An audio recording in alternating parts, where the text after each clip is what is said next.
உலகக்கோப்பை கால்பந்து இறுதிப் போட்டி அன்று பொது விடுமுறை அளிக்க வேண்டும் என இந்திய கம்யூனிஸ்ட் கட்சியின் மாநில செயலாளர் மு. வீரபாண்டியன் கோரிக்கை விடுத்துள்ளார்.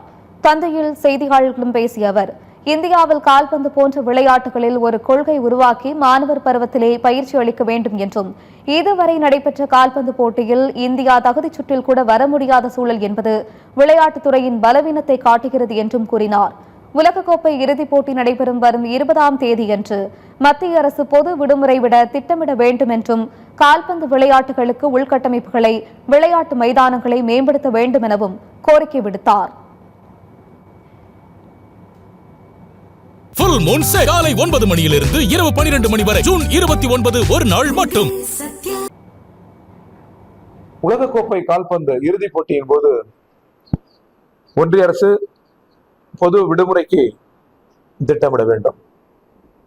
உலகம் கோடிக்கணக்கான மக்கள் ரசிக்கிற விளையாட்டு அந்த விளையாட்டு நாடுகளின் வேற்றுமைகளை நாடுகள் மறந்து ஒன்றே செய்கிற ஒரு திருவிழா அது. எனவே ஒன்றிய அரசு இந்த கோரிக்கை குறித்தும் சிந்திக்க வேண்டும் என்று நாங்கள் கேட்டுக்கொள்கிறோம். தொடர்ந்து பேசிய மு. வீரபாண்டியன், தாவேக்கார சமய தாங்கள் ஆலோசனைகள் செய்து ஆதரவளித்தோம், யாரும் நிர்பந்தம் தரவில்லை என்று கூறினார். எந்த சோஃபா அரசியலையும் கல்லாப்பெட்டி அரசியலையும் கம்யூனிஸ்ட் நிராகரிக்கும் என்று கூறினார். வெள்ளை அறிக்கை என்பது அரசின் உண்மையான அறிக்கையாக இருக்க வேண்டும் என்றும் மு. வீரபாண்டியன் கூறினார்.